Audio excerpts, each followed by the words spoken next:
So, there's some cool stuff with this mechanical pencil.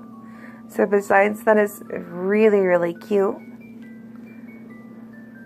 it actually is really functional. So, this says off, lead lock and on. Right now I have it in the on position. So that means that I can slide this down and make lead. You just slide it this way. To have it off, you press down.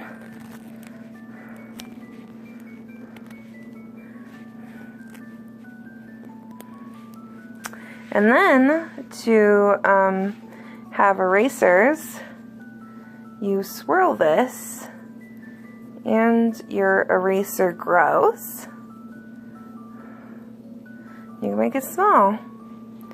And then if you're like, hey, I've got too much lead, you will actually go to the off.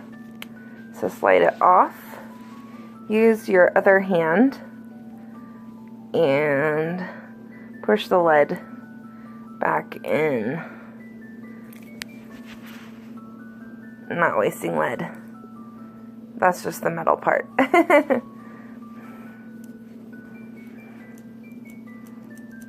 And lead. So for lead you just go like this, like you're giving a shot to someone. This is the neatest pencil. It of course was from Japan. Really high-tech pencil. I would definitely recommend this if you're a college student, if you're even a student in high school. It's by Tombow. And it is a real sangria product as well. Yeah. I paid $14 for this, and it's totally worth it. So, bye.